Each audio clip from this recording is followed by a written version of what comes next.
Hola amigos, continuamos con las lecturas del libro Sefer Pele-Yoetz, el consejero admirable. Y hoy corresponde a este tema que es el llanto. Como les indicaba la vez pasada, nuestros amigos judíos, los maestros de Israel,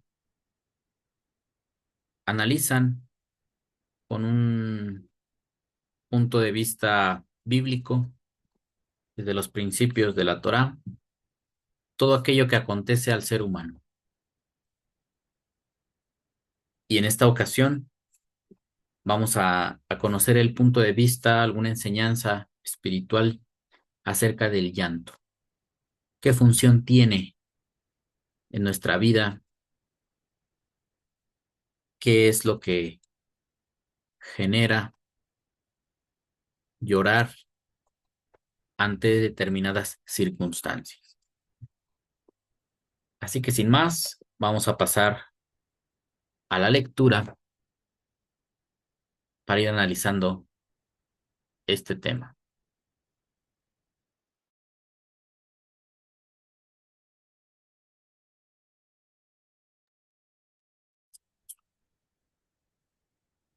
Iniciando con la lectura, nos dice lo siguiente: el rey Shelomo declaró que hay momentos particulares en los que es importante llorar. Por ejemplo, al rezar y elevar nuestras plegarias al Altísimo, mientras pedimos perdón al confesar nuestros pecados y transgresiones. En ese momento, la persona debe derramar como el agua su corazón y sus lágrimas deben brotar profusamente. Y en especial, debemos llorar en medio de súplicas durante los grandiosos días del mes de Elul y en los días de arrepentimiento, ya que en ese tiempo el Eterno, el Rey del universo, juzga al mundo. El poder del llanto es tan grande que nuestros sabios dijeron: desde el día en que fue destruido el gran templo de Jerusalén, los portones de la oración se cerraron, pero los portones de las lágrimas no se cerraron. Bueno, esta última frase, este parrafito, es el que usted ve en pantalla. Y aquí nos vamos a detener un momento para analizar esta frase. El poder del llanto es tan grande que nuestros sabios dijeron: desde el día en que fue destruido el gran templo de Jerusalén, los portones de la oración se cerraron. ¿A usted le parece coherente esta idea? Como ya no hay templo en Jerusalén, los portones de la oración se cerraron. Es- Este enunciado puede causarle molestia, indignación, inconformidad a muchos que tienen una vida de oración, pues, que la practican constantemente. Y aquí lo que tenemos que analizar es que si directamente esta frase así se debe entender, o qué es lo que debemos deducir de esto. Al no haber templo ya no debemos orar. ¿Qué es eso de que los portones de la oración se cerraron, pero los portones de las lágrimas no se cerraron? Y aquí tenemos una cita del Tratado Berajot 32b. Este breve fragmento lo estamos extrayendo de esta página 299 del libro que estamos leyendo, Pele Yoetz. Y como usted habrá escuchado, se lo he mencionado cada vez que puedo, y de seguro que si usted visita otros canales o la plataforma se los sugiere, se dará cuenta que dentro del mundo del estudio de la Torá, de la Biblia, hay toda una serie de ataques de rechazo al Talmud, sobre todo por los creyentes del cristianismo, que ellos dicen que el Talmud habla cosas contrarias a la Biblia. Y en este caso, que nos diga que los portones de la oración se cerraron, pues mucha gente diría: ¿cómo puede ser posible? ¿No? Eso es una mentira. El Talmud enseña cosas malas. Bueno, vamos a ver esta cita que nos sugiere del Tratado Berajot 32b. Y posteriormente vamos a continuar con la lectura y así vamos a comprender mejor cómo se está fundamentando esta explicación, el desarrollo de el tema. Este tratado nos dice, en otra comparación, Rabí Elazar dijo, la oración es mayor que los sacrificios, como está escrito. ¿Para qué me sirven la multitud de vuestros sacrificios? Dice el Señor. Estoy harto de holocaustos de carneros y de grasas de animales engordados. No deseo sangre de toros, ovejas ni cabras. Yeshayahu 1:11. Bueno, como usted puede ver, las citas del Talmud tienen temáticas interesantes y se está desarrollando en torno a ella una discusión o una serie de explicaciones. Aquí nos dice que la oración es mayor que los sacrificios. No sé si usted esté de acuerdo con este dicho o si quizá lo entienda. Yo les he explicado en algunas ocasiones que los sacrificios, la ofrenda como tal, es solamente un presente, es como un obsequio que se da para propiciar el acercamiento a la otra parte. No es el objeto o la garantía del perdón un sacrificio. Que la gente llevara un sacrificio a Dios y dijera, ya llevé mi ofrenda, ya Dios me debe perdonar. No era así. Llevé una ofrenda, un obsequio, el cual va a ser usado como alimento para los sacerdotes, pero haber hecho yo este acto es lo que propició el acercamiento. Por eso se llama corbán. No se le llama selijá, perdón a la ofrenda. Se le llama corbán, acercamiento, porque esa es su función, acercar a la persona a Dios. Y una vez que usted se acerca, ya tendrá que expresar su vergüenza, su frustración, tendrá que confesar por qué pecó y si ese acto fue sincero, se cree que Dios le perdona. Y eso se veía reflejado en que el hombre, la mujer,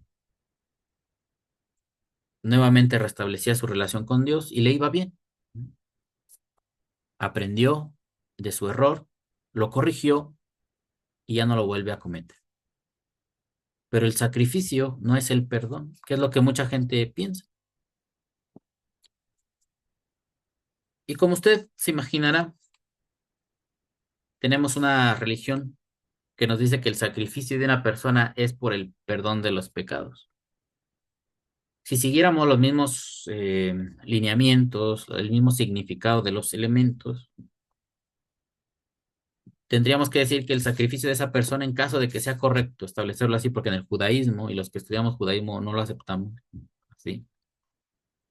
Pero ya que lo quieren semejar, ese sacrificio sería solamente un medio de acercamiento. Todavía la persona debe arrepentirse, todavía la persona debe confesar sus faltas y esperar que Dios le perdone. El sacrificio mismo no es el perdón ni la garantía del perdón. Y eso se estudia en otros apartados, en el Mishneh Torah.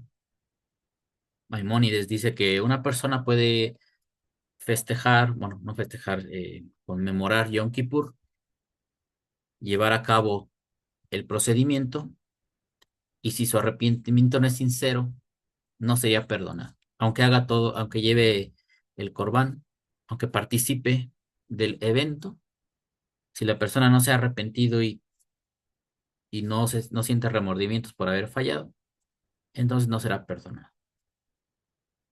Eso, lógicamente.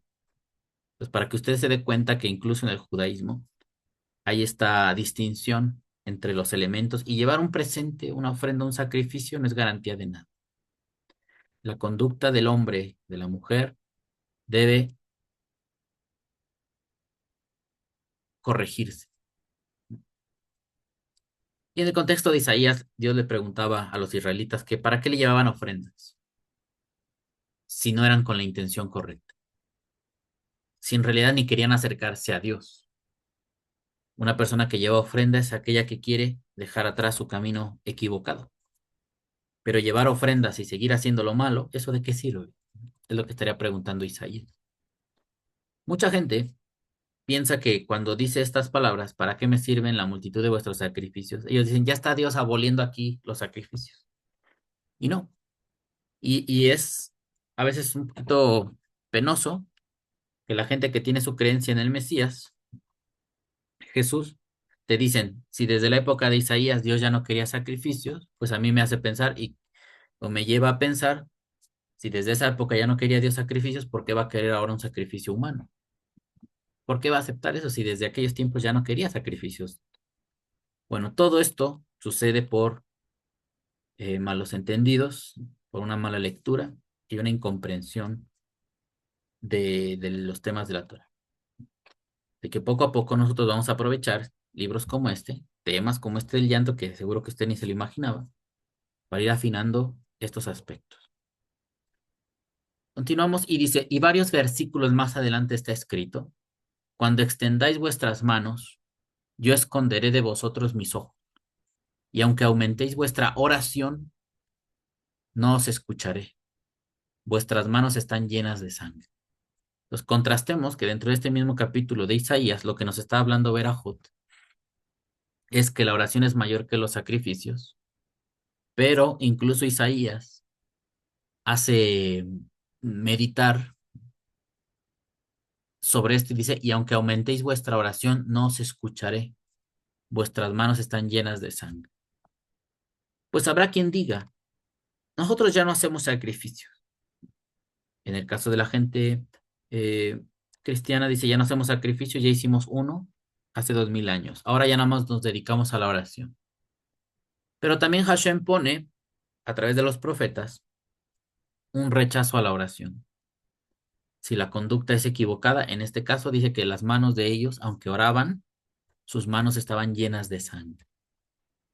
Es que estamos entendiendo que no importa la estrategia, si tú llevas sacrificio, si tú llevas oraciones, si tú llevas música, cualquier cosa que se te ocurra, haces estatuas, si el corazón de la persona no ha rectificado, si la gente sigue practicando lo malo, aunque haga todas las oraciones y todos los conciertos de música y de alabanza a Dios, y le lleve todas las ofrendas más gordas, a Dios no le interesa. Nada, nada de eso le satisface. Dice que esconderé de vosotros mis ojos, y aunque aumentéis vuestra oración, no os escucharé. Vuestras manos están llenas de sangre. No solo los sacrificios de Israel, sino incluso sus oraciones, que están en un nivel espiritual más elevado, no serán aceptadas. Continúa el tratado y nos dice, hablando de este versículo en Yeshayahu, la Gemara cita que Rabí Yohanan dijo, cualquier sacerdote que haya matado a una persona no puede levantar las manos en la bendición sacerdotal, como está escrito, y cuando extiendan sus manos, esconderé mis ojos de ustedes. Sus manos están llenas de sangre. Aquí vemos que la bendición sacerdotal realizada con las manos extendidas no es aceptada cuando la realizan sacerdotes cuyas manos están llenas de sangre. Ya ve cómo las prácticas en sí mismo no es lo que Dios rechaza, sino quién lo hace y en qué condiciones. A veces nos quieren vender, es que este es el sacrificio que Dios escogió. Tú tienes que creer en Él para que tus pecados sean perdonados. No, porque aunque tú creas en ese sacrificio supuestamente, Hashem va a seguir viendo tu conducta. Y si tu corazón es perverso y si nuestras manos están llenas de sangre, aunque ese sea el sacrificio, tú experimentarás un rechazo de parte de Dios, porque es lo que Él siempre ha hecho. Así lo hizo con Israel. Aparte de que esa temática del cristianismo de sacrificar a un humano no es compatible con el judaísmo. Bueno, seguimos y dice, sobre el tema de la oración, Rabí Elazar también dijo, desde el día en que el templo fue destruido, las puertas de la oración fueron cerradas. y la oración no es aceptada como antes, como se dice en el lamento por la destrucción del templo. Aunque pido y clamo, Él cierra la puerta a mi oración. Eija 3:8. Este es el libro de Lamentaciones. Sin embargo, a pesar del hecho de que las puertas de la oración fueron cerradas con la destrucción del templo, las puertas de las lágrimas no fueron cerradas. Y aquel que clama ante Dios puede estar seguro de que sus oraciones serán respondidas. Como dice, escucha mi oración, Señor, y presta oído a mi súplica. No guardes silencio ante mis lágrimas. Tehilim, Salmo 39:13. Pues, ¿qué tenemos aquí? Que algunos sabios de Israel dijeron, cuando se destruye el templo, se cierra la puerta de la oración. Ya no, usted puede expresar su oración, pero es más difícil que accedan. Se pensaba que el templo era una puerta amplia donde era más fácil que las oraciones llegaran a Dios, las peticiones. Pero al haberlo destruido las naciones, se cerró la puerta de la oración. Se dificultó. Vamos a entenderlo así, se dificultó. Y basándose en este salmo, el salmista pide que escuche Dios su oración, pero esa oración está acompañada de lágrimas. Y dicen ellos, al considerar todos estos elementos, que las lágrimas son un elemento adicional que cuando el templo no está y si una persona en su oración la acompaña con lágrimas, entonces estas oraciones ya tienen una fuerza grande para que lleguen a Dios, para que sean escuchadas y respondidas. Por tanto, no perdamos de vista que el tema que estamos leyendo y estudiando es el llanto. Y lo primero que tiene que hacer el maestro es decirnos cuáles son las bases y los fundamentos para darle importancia o relevancia al llanto. Y el llanto cuando está presente en la oración. Ahora, puede ser que nosotros no estemos de acuerdo con eso de que la oración es mayor que los sacrificios o que nos digan que el portón de la oración fue cerrado. Aquí nos dice, desde el día en que el templo fue destruido, las puertas de la oración fueron cerradas y la oración no se acepta. Muchos de nosotros hemos orado a Dios y pedido algunas cosas y no las ha concedido. Pero lo que están resaltando acá es que es más difícil que las oraciones sean escuchadas, como que la puerta se cerró porque se destruyó el templo. Pero que si usted acompaña eso con llanto, entonces es como si se abrieran o son recibidas más fácil. Bueno, ¿cuál es la lógica? Nosotros teníamos que haber encontrado otro texto del libro de Isaías, el cual está viendo usted en la pantalla, que nos dice lo siguiente. Bajavioti al Har Kotshi. Los traeré al monte de mi santidad. Déjenme ver si puedo apuntar aquí las palabras. Javioti, los traeré.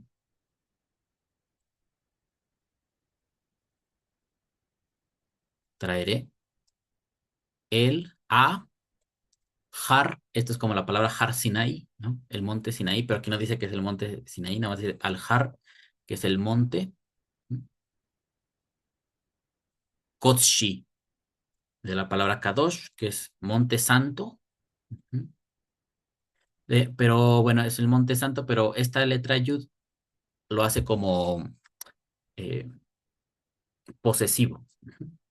Al monte de mi santidad. Por eso aquí se traduce así, mi santidad. Kotshi, mi santidad. Besimachtim. Besimachtim, que sería y se alegrarán. Esta parte de acá es esta, se alegrarán. Se alegrarán de la palabra sinja. Bevet tefilá, en la casa de mi oración. Tefilati. Ujú. En mi casa, casa, tefilati. Y aquí es donde nos está haciendo la relación, dando a entender la relación que hay entre el templo y la oración. Y espero que desde aquí usted ya capte por qué están diciendo que cuando se destruye el templo se cerró la puerta de la oración. Porque así fue concebido, que ese lugar era para que uno exprese su oración a Dios y sería más fácilmente escuchada, que es lo que dijo Salomón cuando lo inauguró. Y vendrán y orarán a ti y tú escucharás desde este lugar su oración. Pues si la gente de los pueblos está destruyendo el templo de Dios, es como si dijeran, vamos a orar y ya no va a estar este portal donde es más fácil que lleguen las peticiones a Dios. ¿Cuántas veces ustedes han pedido algo a Dios y no se los concede? Tan fácilmente o de plano nunca sucede. Tefilati, mi oración, oración. Olotejem vesivjejem. Aquí nos habla de los holocaustos, los olot, holocaustos de ustedes. Vesivjejem, aquí los sacrificios. Le ratson, sacrificios voluntarios. Lo puse así, voluntarios.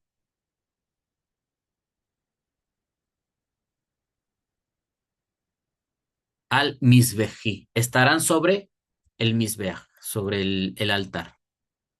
Sobre o encima misbeji. Fíjense cómo está aquí la yud, que es posesivo. Aquí mi santo monte, mi altar, misbeji, mi altar. Me parece que en la lectura pasada me faltó hacer esto, ¿no? Que colocar en cada una de las palabras su significado. Me fui más así derecho y ahora estoy tratando de colocarlo. Y vetí, porque mi casa, porque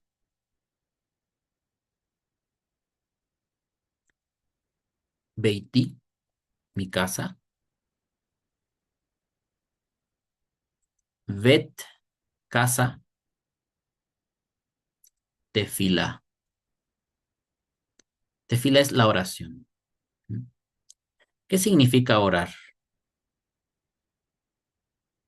Es una introspección, es un análisis donde uno confiesa sus actos.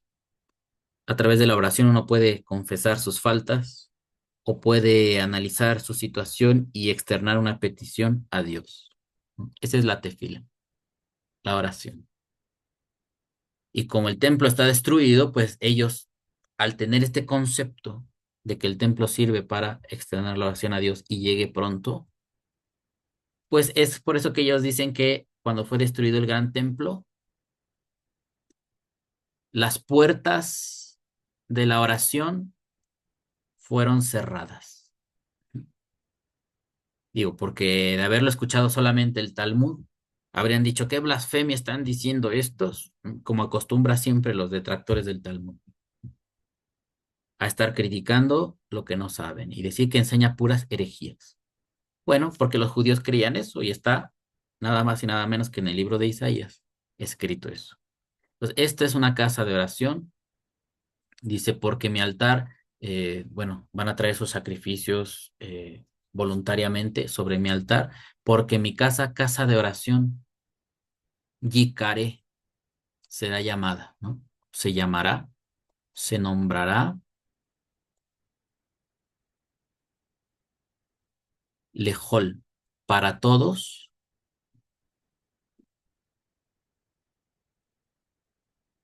Ja, que es un artículo, las, y Amim, pueblos,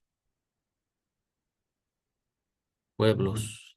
Entonces aquí sería el artículo los. Hay que ajustarlo a la palabra que sigue. Los pueblos.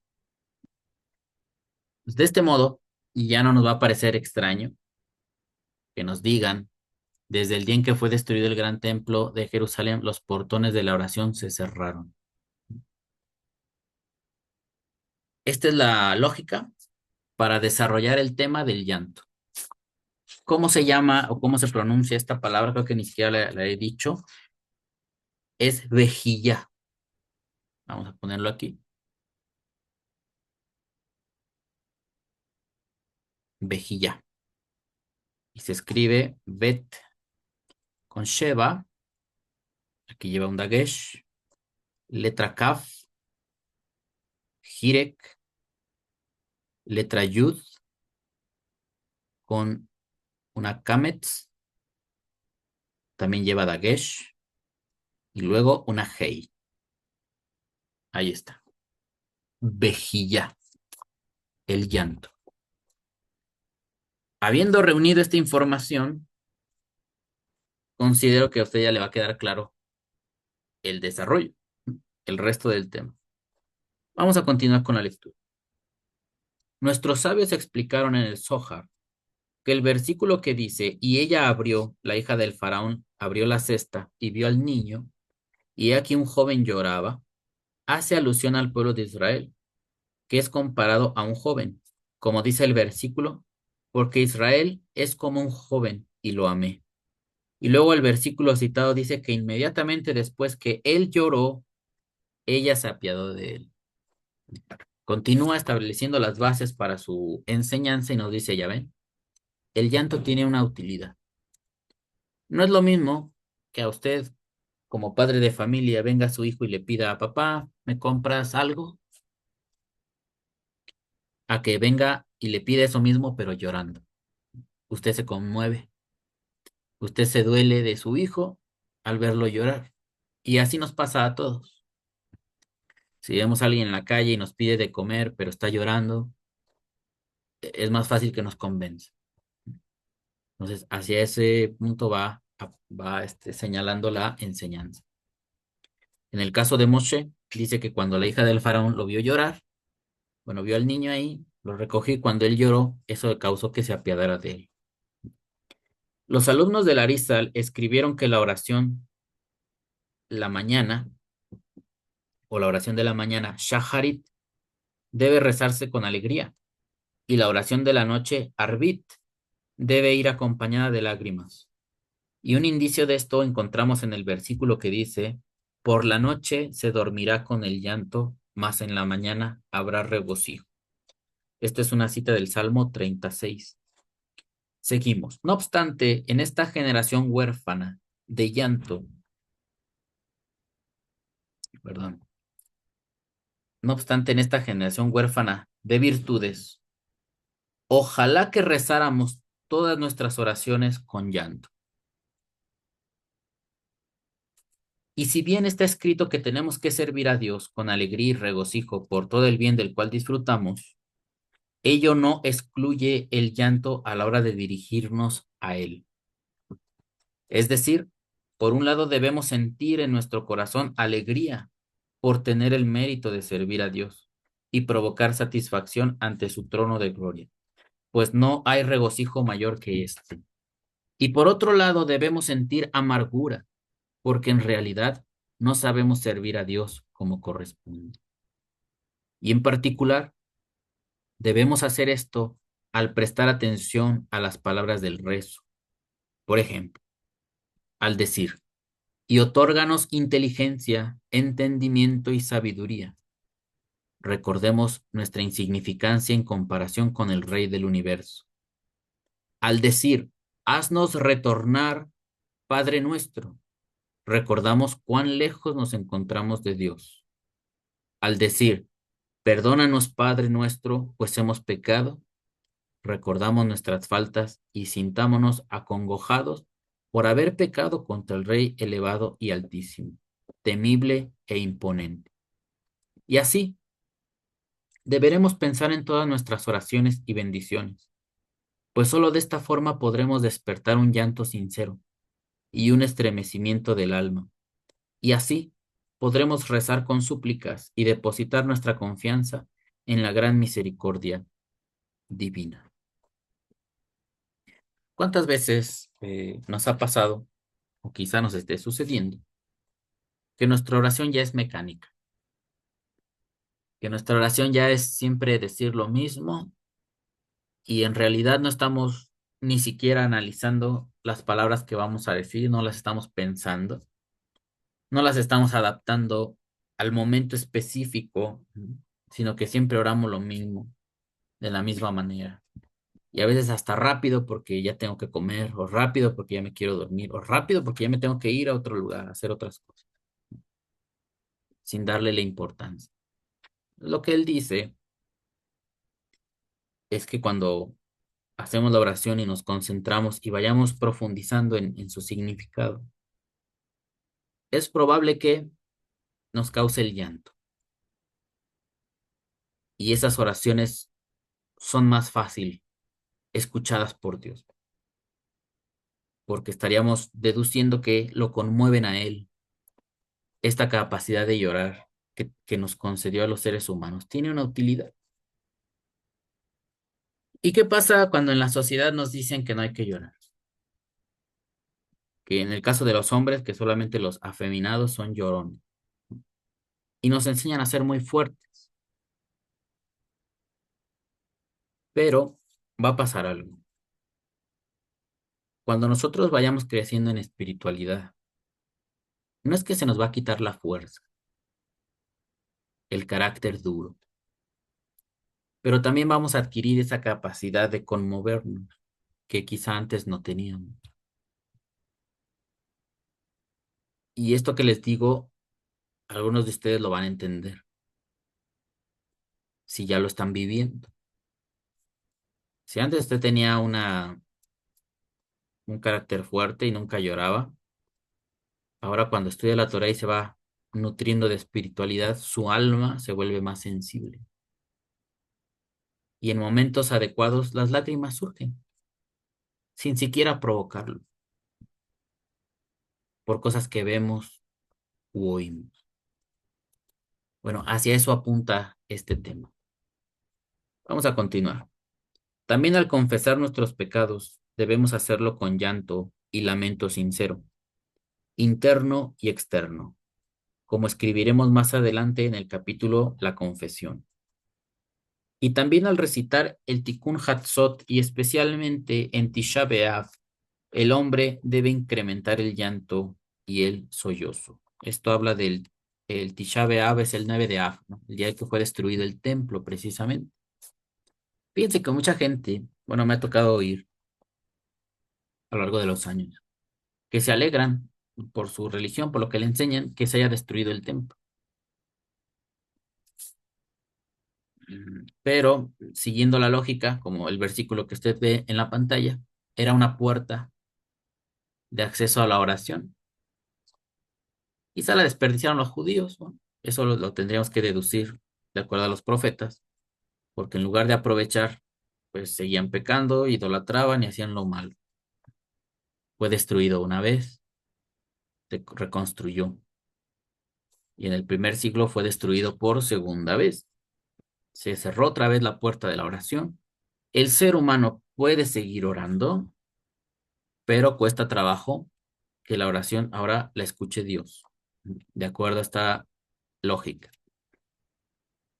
No es que Dios ya no va a escuchar, sí escucha, pero con mayor dificultad, porque Él precisamente estableció el templo para que las naciones oraran, y la oración de ellas, no solamente de Israel, sino de todos los pueblos, ¿sí? Será llamada, porque mi casa, casa de oración, será llamada por los pueblos, no nada más por Israel. Pero ya que lo despreciamos, entonces ahora la manera de conmover a Dios será orando, pero esa oración con lágrimas. Ahí está. Y en el 9 de Av y B'Av es cuando los judíos acostumbran a lamentarse por la destrucción del templo. Seguimos. Así también deberemos llorar por el fallecimiento de una persona kasher. Esto de la persona kasher dice, es decir, por una persona que se cuidaba de cumplir con todos los preceptos y las leyes de la halajá, aun si no resaltaba más que los demás a través de un comportamiento más justo y piadoso. Bueno, hay que llorar por el fallecimiento de una persona kasher cuya muerte nos provoca sufrimiento, pues dijeron nuestros sabios, a todo el que llora y se lamenta por el fallecimiento de una persona kasher, se le perdonan todos sus pecados.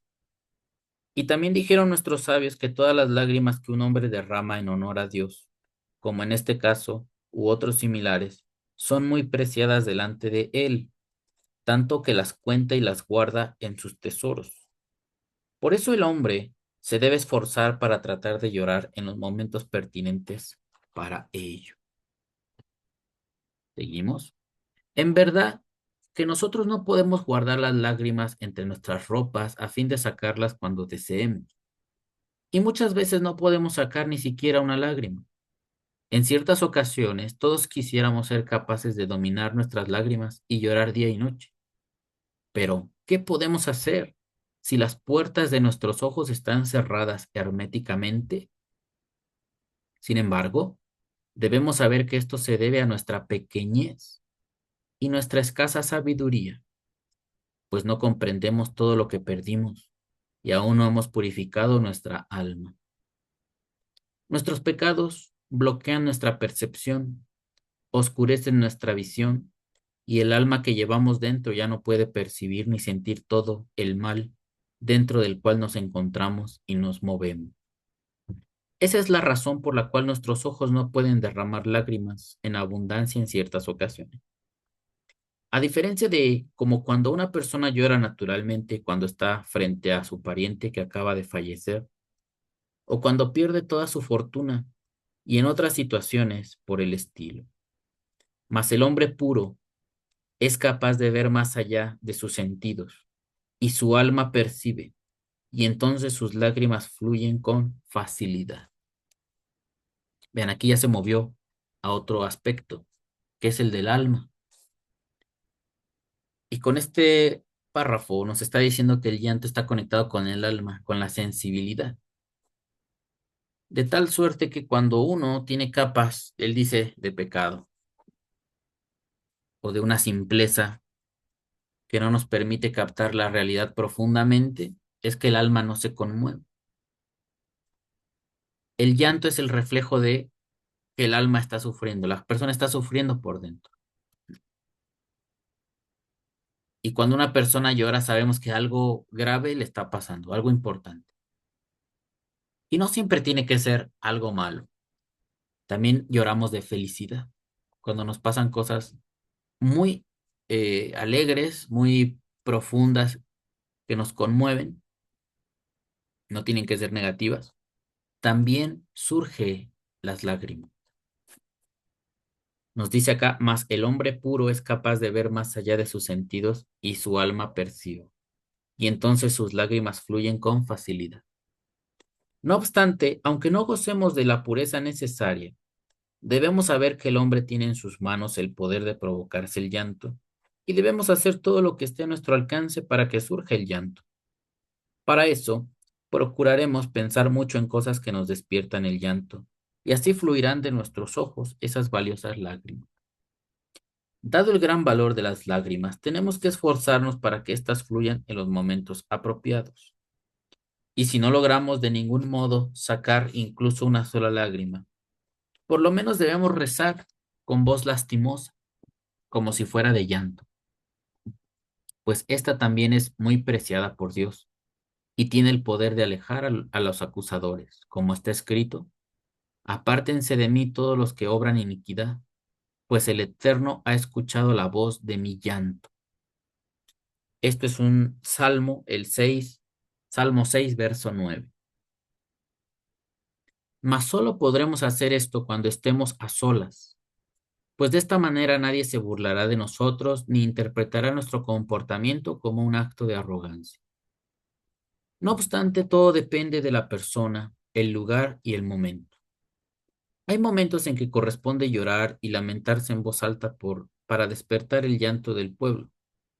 Y hay momentos en que la persona debe ocultar el llanto cuando ese es el camino recto, sirviendo a Dios con modestia y humildad en todas sus acciones. Todos los actos del hombre deben ser realizados en nombre del cielo, y es bueno cuando el hombre administra sus actos en forma reflexiva. Esto se los recordaba la semana pasada, que en el judaísmo estamos aprendiendo a que todo lo que hacemos esté enfocado a Dios, a Hashem. Si trabajamos, hay una parte de nuestro interior que dice, yo esto lo voy a hacer, sí porque me contratan, sí porque me pagan, pero lo hago por Hashem, porque creo en Él y Él es un ser superior. Y me parece que yo debo aspirar a su perfección o hacer las cosas correctamente para ganarme cada peso de lo que me pagan. Eso por citar el ejemplo del trabajo. Todo lo que hacemos, y tenemos una esposa, nos esforzamos para cuidarla y proveerle lo que ella necesite. Porque tal vez que un día se la pedimos a Dios y ahora que nos las da no la vamos a cuidar. O los hijos, o una empresa, o una casa, y así, etcétera, ¿no? Todo lo que corresponde, comprende la vida del ser humano. A través del judaísmo, de la Torá, estamos aprendiendo a dirigirlo a Dios. Seguimos. Y dentro de la obligación de llorar, se encuentra la de hacerlo por un pariente cercano fallecido. No es necesario decir esto cuando la persona siente una gran amargura por la desaparición de un ser querido, pues con certeza llorará día y noche. Sin embargo, hay casos donde no se lamenta tanto la muerte, como por ejemplo cuando alguien tiene muchos hijos y uno de sus hijos pequeños ha estado enfermo durante mucho tiempo y su cuidado ha resultado muy difícil para toda la familia, llegando todos a un gran estado de agotamiento a causa de él y no veían el momento en que él dejara de sufrir y no tuviera que cuidarlo más. O cuando se trata de una persona muy anciana que durante mucho tiempo pasó por grandes sufrimientos y a la familia le resultaba muy difícil sobrellevar su cuidado. De manera que con su muerte ella se redimió de sus penas y también alivió a toda su familia. De todos modos, incluso en estos casos, debemos despertar nuestro llanto y llorar por ellos 3 días para cumplir con la orden de nuestros sabios que dijeron, 3 días hay que llorar al difunto. No se necesita llorar más, pero tampoco se debe llorar menos. Y si el que falleció es un niño pequeño, se debe despertar el llanto pronunciando expresiones de dolor, como era el fruto de mi vientre y se fue a causa de mis pecados. Pues he sabido que los niños pequeños mueren por el pecado de sus padres. Entonces resulta que mediante sus malas acciones, estos matan a sus hijos, y Dios traerá a juicio todas las acciones del hombre. Este párrafo yo diría que es algo delicado. Nos sirve para conocer las creencias de los judíos y algunos maestros que enseñaban esto. Si fuera cierto, es muy cruel, ¿no? Incluso hasta decirlo, si es que lo vamos a tomar como algo veraz, algo cierto. Que cuando a un matrimonio se le muere un bebé, a una pareja pierde a su hijo, es por causa de sus pecados. Es casi como decir ellos tienen la culpa de que haya fallecido y van a sentir ese dolor de su fallecimiento para tratar de expiar alguna de sus culpas. No sé si este sea la misma temática, ¿no? A ver, hay que ponerlo a consideración lo que pasó con el rey David cuando se acostó con Betsabe o Bathsheba. El resultado de esa relación fue un bebé, el cual estuvo enfermo al nacer y eso martirizó a David mientras estuvo padeciendo el bebé. Y una vez habiendo fallecido, el rey ya dejó de sufrir, ya se levantó del piso, se perfumó, se arregló y volvió a la normalidad. Ahí la historia como es contada, parece que el fallecimiento de ese bebé sí tenía ese objetivo, como de castigar a David y hacerlo sufrir, y seguramente que a la mamá también, pero la historia se centra en David. Si esto fuera cierto así siempre, sería como una consecuencia muy cruel. A mí no me gusta inclinarme tanto a esto. Simplemente lo leo y digo, bueno, es algo que los judíos creían. lo exponen, pero me parece que no siempre en todos los casos cuando a una pareja se le muera un bebé, es porque ellos pecaron algo. Lo estamos leyendo, hay que considerarlo, cada quien que saque su conclusión. Vamos a continuar. Y aunque es correcto que quienes van a visitar a los dolientes traten de reconfortarlos por medio de variadas explicaciones, elucidaciones y palabras de consuelo como quien toma las almas es sabio. Esto es de Mishlei, que son los Proverbios 11:30. Quien toma las almas es sabio. O Dios omnisapiente es el eterno, y delante de él son contadas las acciones. Bueno, esto es parte de la oración de Ana, de agradecimiento, cuando fue, oró y agradeció a Dios en el capítulo 2 del libro de Samuel. Primer libro de Samuel, capítulo 2 verso 3. Ella hace una oración y dice esto. Me asombraba que le pongan aquí Dios omnisapiente. Yo dije, ¿cómo es esta frase el Dios omnisapiente? 178. La nota al pie de página. La buscaba yo en la Torah, bueno, en el texto, y dice Deot. Deot. Eso yo lo traduciría, lo entendería como Dios conocedor. Dios conocedor es Hashem, y delante de él son contadas las acciones. Pero a veces los traductores le ponen esto de omnisapiente, lo cual no es una palabra que surja del hebreo, sino así lo traducen al español. Y les digo esto porque ya saben que en el mundo de los antibiblia, que como dicen que no creen en el Dios de la Biblia, pero todo el tiempo están hablando de ello. Y están estudie la Biblia para criticarla. Yo digo, estos tipos, creo que nos llevan a veces ventaja. Estudian más la Biblia que nosotros. Todo para contradecirlo. Bueno, en la Torah no existe esa palabra, yo nunca la he visto ni he escuchado a ningún rabino que la diga. Que este término en hebreo es omnisapiente, un Dios conocedor. Pero el ovni no, eso viene de la traducción. Porque ya les he explicado que de ahí se agarran para decir, es que eso de que Dios es omnisciente, omnipresente y omnipotente tiene unas complicaciones filosóficas. Sí, está bien, pero son conceptos teológicos. La Biblia no dice así. Ni existían en el tiempo bíblico esas palabras. Bueno, lo aclaro ahí como recordatorio. Seguimos. Y otros versículos de consuelo similares. De todos modos, es apropiado que durante los 3 primeros días el doliente no tome tanto en cuenta las palabras de quienes desean consolarlos. Al contrario, es apropiado que se lamenten por el difunto y también lloren por sus propios pecados personales. Y al pasarse los dolientes por la frente las lágrimas que derraman con el deseo de borrar su culpa, eso será de expiación para ellos. O sea, hay dentro de la espiritualidad esta creencia de que uno debe expiar sus faltas. Y hay quienes dicen, no, pues yo voy a expiar mis faltas con sangre y se lastiman, ¿no? Ya chorrea la sangre y ya estoy expiando. Y acá, el caso de las lágrimas, dicen, sí, tú lloras y cuando estés llorando con tus propias lágrimas, te cubres la cara, las esparces por tu cara, por tu frente, para que eso sea una especie de expiación. El dolor que estás sintiendo sirva para acceder al perdón de tus faltas. ¿Por qué? Porque seguramente pecaste en algo.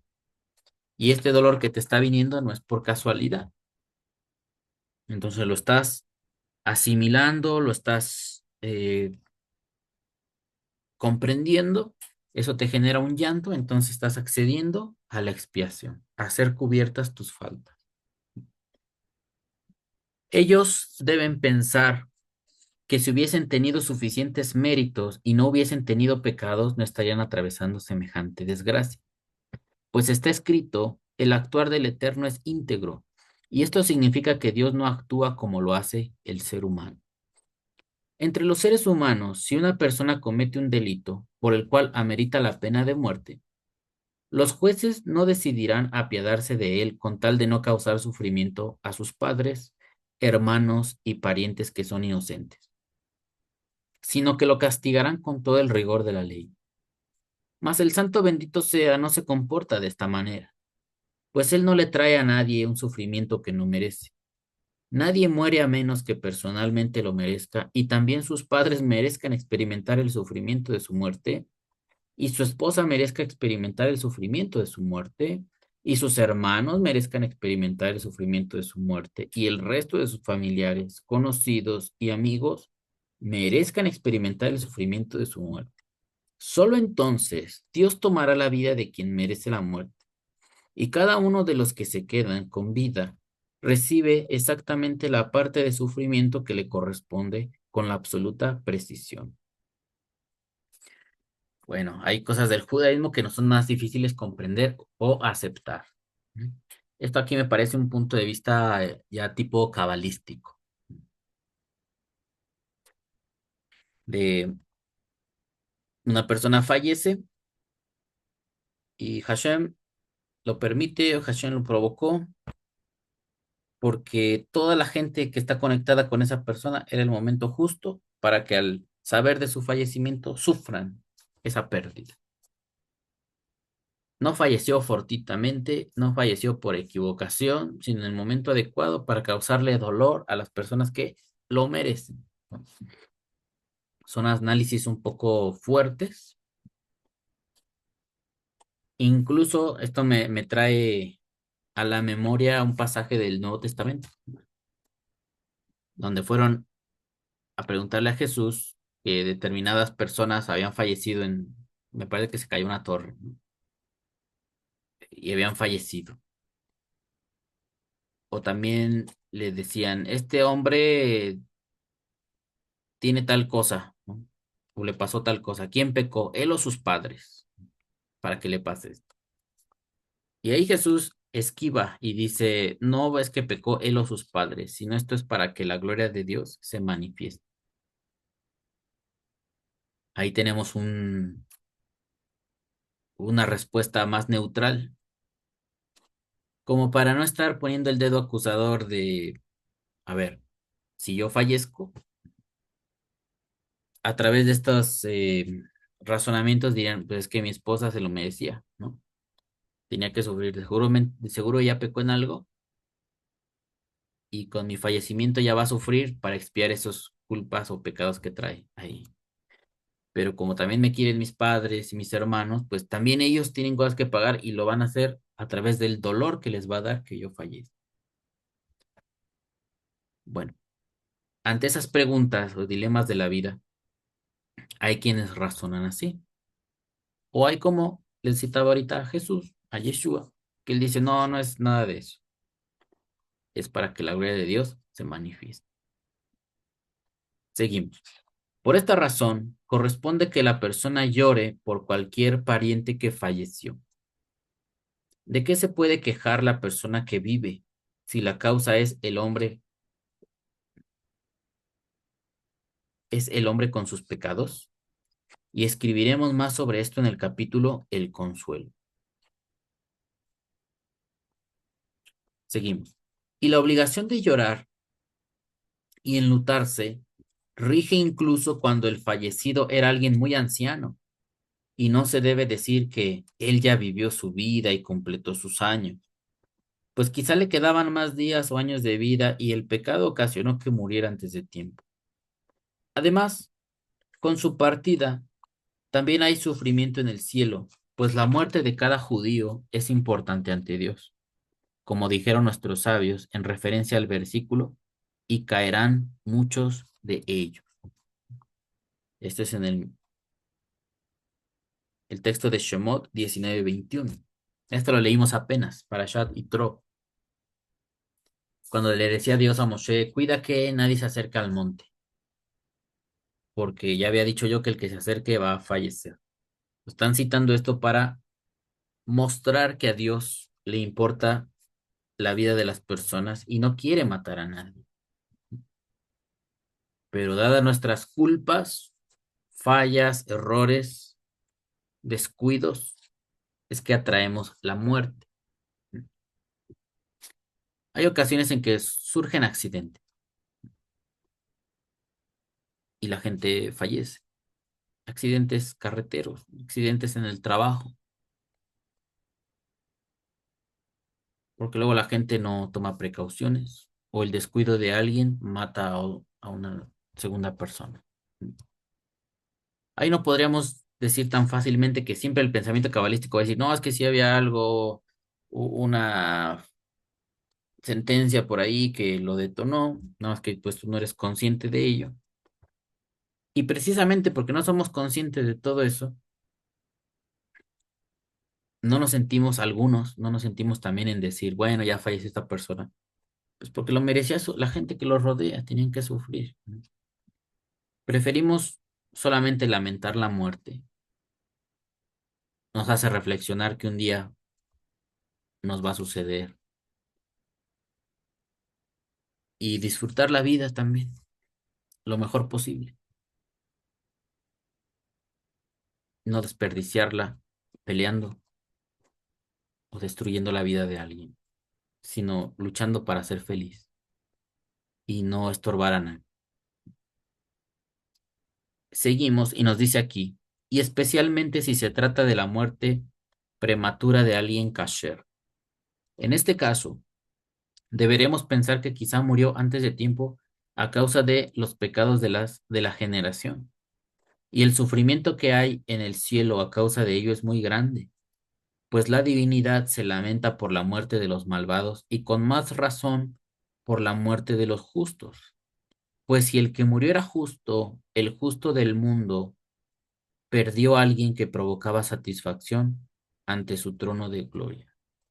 Fíjense aquí, hace unas semanas, meses, estábamos haciendo un análisis, ¿no? Sobre estas situaciones.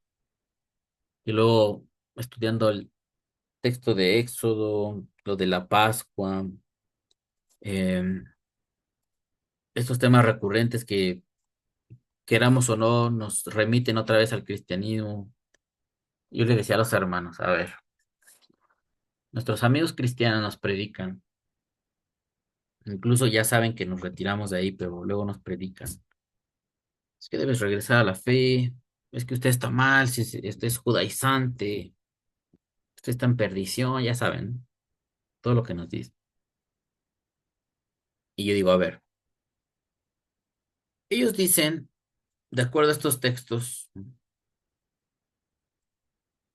donde que ¿para qué me sirven la multitud de vuestros sacrificios?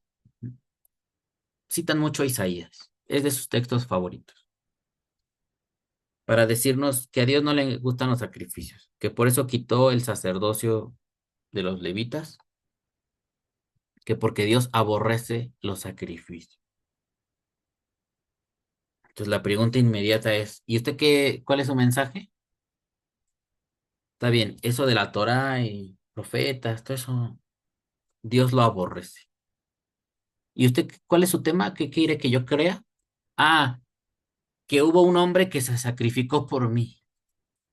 Pero usted me acaba de decir que a Dios no le sirven los sacrificios que hace la gente, que Dios está harto de holocaustos, de sacrificios, pero quiere que yo crea en otro sacrificio, de un humano, que es el Cordero de Dios, ¿no? Bueno, ahí está contradictorio el asunto. Empieza a estar sospechoso. Y luego, ¿quién dice que era esa persona? Era alguien malvado, ¿no? Por eso lo mataron. No, no, no. Era un hombre bueno, el hombre más perfecto que haya existido. Ah, y entonces, usted dice que los que mataron a ese hombre ya lo tenían que haber matado porque Dios dijo, ¿no? Está bien. Y que ese sacrificio sí le gusta a Dios. ¿Por qué? Ah, porque los sacrificios que se tenían que hacer de animales, ¿no? Aquí hay ovejas o cabras, el otro día veíamos, ¿no? Que En el sacrificio de Pesaj podían ser de estos dos tipos, ovejas o cabras. No debían tener defecto, ¿cierto? ¿Cierto? Y que al no tener defecto es para que esa perfección, al yo creer en él, me la esté transmitiendo a mí. Exactamente. Bueno, creo que usted no se ha puesto a pensar en lo que está diciendo, ¿no? Yo les respondo a esas personas. ¿Quién dicen que era ese hombre? El Hijo de Dios. Ah, o sea que usted me está diciendo que Dios envió a su Hijo a predicarle a la gente. Y la gente malvada, en su odio, ¿no? Por ese Hijo, que así lo manejan ellos en su creencia, lo mataron. ¿Cómo se debe sentir un padre cuando le matan a su hijo? Mal, ¿no? Se debe sentir furioso, queriéndose vengar de todos esos que lo mataron. Y usted me dice que nosotros lo matamos, que fue por nuestra culpa. Entonces no concuerda su creencia con lo que está diciendo, con la lógica. En lugar de que Dios me perdone mis pecados, debería estar furioso conmigo, porque yo lo maté, murió por mí. Entonces, a veces ellos cambian el discurso, no, no lo mataste tú, murió por ti. Bueno, si él se ofreció por uno, entonces, ¿no es un sacrificio o si es un sacrificio? Y empieza toda esta situación de estar tratando de entender la tema. Ellos dicen que este acto debe causar el perdón de Dios, pero la lógica te diría que debe causar la furia de Dios, porque envió a su hijo a enseñar cosas buenas y los humanos perversos se lo mataron. Entonces él debería de estar vengándose de nosotros, no perdonándonos. Ujú. O no sé ustedes qué opinen. Pues tiene una serie de problemáticas esto del, este tipo de creencias. Y fíjense lo que está diciendo acá. Y el sufrimiento que hay en el cielo a causa de ello es muy grande, pues la divinidad se lamenta por la muerte de los malvados y con más razón por la muerte de los justos. Pues si el que murió era justo, el justo del mundo, el justo del mundo perdió a alguien que provocaba satisfacción ante su trono de gloria. O sea, acá nos dicen que murió una persona justa y eso es una pérdida para Dios. No es algo como que él diga, ah, miren, ya mataron a mi hijo, ahora sí los voy a perdonar. Los quiero más que antes por haber matado a mi hijo. O sea, está muy raro, a veces es incongruente, ¿no? La teología. Y nosotros al estudiar el judaísmo vamos aclarando esas circunstancias y por eso no creemos, no creemos en lo que nos dicen, porque no tiene coherencia. Es como una trama que todo el tiempo la están copia y pega, recorta y pega, acomoda, modifica, tuércele, retuércele para que acomode lugar, funcione. Porque si tú tratas de seguirla en una secuencia lógica recta, no te da. Hay un momento en que se estanca, entonces tienen que hacer acomodos. Alguien que provocaba satisfacción ante su trono de gloria. Por lo tanto, en momentos de desgracia, el hombre debe reflexionar sobre todo esto y lamentarse y llorar por sus pecados y por el sufrimiento del cielo con sinceridad, no con un llanto falso. Y así tendrá el mérito de gozar de los ansiados días de deleite mesiánico, en los que Dios borrará las lágrimas de todos los rostros. Y en aquel tiempo obtendremos alegría y regocijo, y serán erradicadas de entre nosotros la preocupación y la angustia. Y entonces tendremos alivio de todos nuestros sufrimientos. Bueno, aquí al final, ya que surgió el tema por este análisis que yo les estoy compartiendo, citan el deleite mesiánico. Y en este pequeño fragmento de lectura, ya al final, aquí ya terminamos la lectura, nos está diciendo que la era mesiánica consiste en alegría, porque dice aquí, Dios borrará las lágrimas de todos los rostros. Esto está en Isaías, Yeshayahu 25:8. Vamos a apuntarlo aquí. Ya no lo puse en diapositivas. Yeshayahu 25:8. Ahí está. Entendían los profetas que la era mesiánica, Dios borrará las lágrimas de todos los rostros. Y en aquel tiempo obtendremos alegría y regocijo y serán erradicadas de entre nosotros la preocupación y la angustia. Nos dicen que ya llegó el Mesías, pero no trajo esto, borrar las lágrimas de todos los rostros. Sigue habiendo sufrimiento. No, es que ya es el Mesías y los judíos obviamente van a decir, pues quien digamos que sea, sean los candidatos del judaísmo, sean los candidatos del cristianismo o del islam o de donde sea, debe causar determinados efectos. Y si no se consiguen, pues entonces no puede ser considerado el Mesías. Es muy simple, es muy sencillo. Es que cumplió unas profecías, sí, tal vez cumplió unas, porque una serie de libros fueron compuestos para que digan eso. Y vamos a decir, está bien, y lo escribieron así porque sí sucedió. Eso sucedió, pero lo demás no. Y después sale, no, es que hay una segunda venida y esto está bien, pues hay que esperar entonces la segunda venida. No se preocupe usted, no se desespere.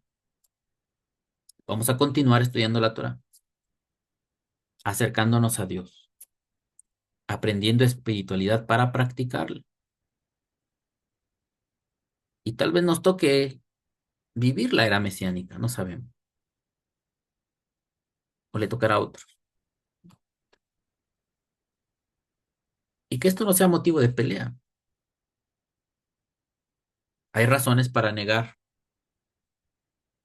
mucho de lo que se habla, que no, es que el Mesías, que esto, no es Mesías por esto y otro, y ahí luego conflicto.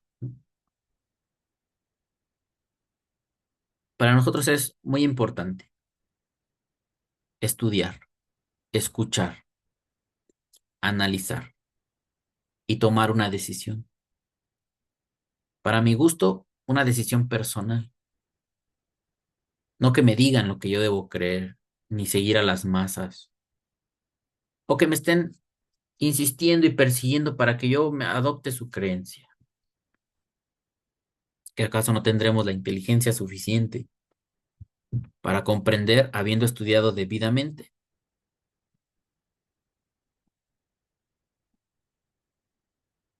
Bueno, hasta aquí termina la lectura de El llanto.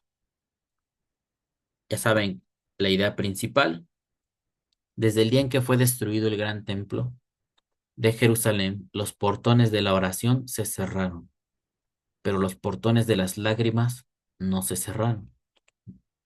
Ya leímos Berajot, ampliamos un poquito para entender en qué sentido se aplican estos enunciados, porque el templo de Dios era visto como una casa de oración, y si fue destruido, ellos decían, pues es como si se hubiera cerrado la puerta de acceso para las oraciones.